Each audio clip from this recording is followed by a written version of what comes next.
بسم اللہ الرحمن الرحیم۔ السلام علیکم۔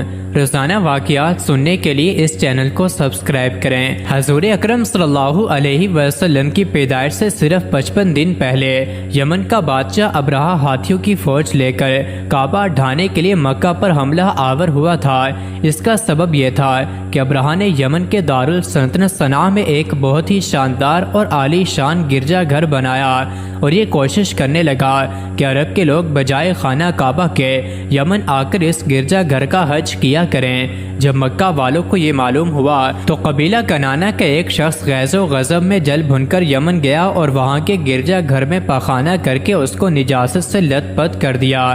جب ابرہہ نے یہ واقعہ سنا تو وہ طیش میں آپے سے باہر ہو گیا اور خانہ کعبہ کو ڈھانے کے لیے ہاتھیوں کی فوج لے کر مکہ پر حملہ کر دیا اور اس کی فوج کے اگلے دستے نے مکہ والوں کے تمام اونٹوں اور دوسرے مویشیوں کو چھین لیا۔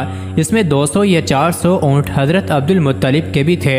حضرت عبد المطلب کو اس واقعے سے بڑا رنج پہنچا، چنانچہ آپ اس معاملے میں گفتگو کرنے کے لیے اس کے لشکر میں تشریف لے گئے۔ جب ابرہہ کو معلوم ہوا کہ قریش کا سردار اس سے ملاقات کرنے کے لیے آیا ہے تو اس نے آپ کو اپنے خیمے میں بلا لیا اور جب حضرت عبد المطلب کو دیکھا کہ ایک بلند قامت رعب دار اور نہایت ہی حسین و جمیل آدمی ہے جن کی پیشانی پر نور نبوت کا جاہ و جلال چمک رہا ہے تو صورت دیکھتے ہی ابرہہ مرعوب ہو گیا اور بے اختیار تخت شاہی سے اتر کر آپ کی تعظیم و تکریم کے لیے کھڑا ہو گیا اور اپنے برابر بٹھا کر دریافت کیا کہ کہیں سردار قریش یہاں آپ کی تعریف آوری کا کیا مقصد ہے؟ حضرت عبد المطلب نے جواب دیا کہ ہمارے اونٹ اور بکریاں وغیرہ جو آپ کے لشکر کے سپاہی ہانک لائے ہیں آپ ان سب مویشیوں کو ہمارے سپرد کر دیجئے۔ یہ سن کر ابرہہ نے کہا، اے سردار قریش، میں تو یہ سمجھتا تھا کہ آپ بہت ہی حوصلہ مند اور شاندار آدمی ہیں، مگر آپ نے مجھ سے اپنے اونٹوں کا سوال کر کے میری نظروں میں اپنا وقار کم کر دیا۔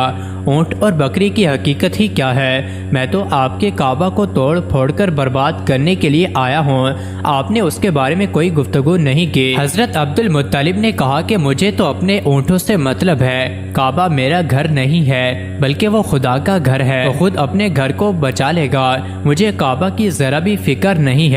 اور سب کے سب ابرہہ اور اس کے ہاتھیوں سمیت اس طرح ہلاک و برباد ہو گئے کہ ان کے جسموں کی بوٹیاں ٹکڑے ٹکڑے ہو کر زمین پر بکھر گئیں۔ چنانچہ قرآن مجید کی سورہ فیل میں خداوند قدوس نے اس واقعے کا ذکر کرتے ہوئے ارشاد فرمایا کہ ترجمہ یعنی اے محبوب، کیا آپ نے نہ دیکھا کہ آپ کے رب نے ان ہاتھی والوں کا کیا حال کر ڈالا؟ کیا ان کے داؤں کو تباہی میں نہ ڈالا اور ان پر پرندوں کی ٹکڑیاں بھیجیں تاکہ انہیں کنکر کے پتھروں سے ماریں؟ تو نہیں چباتے ہوئے بھینس جیسا بنا ڈالا۔ جب ابرہہ اور اس کے لشکروں کا یہ انجام ہوا تو عبد المطلب پہاڑ سے نیچے اترے اور خدا کا شکر ادا کیا۔ ان کی اس کرامت کا دور دور تک چرچا ہو گیا۔ مزید ایسی ہی ویڈیوز کے لیے چینل کو ضرور سبسکرائب کریں۔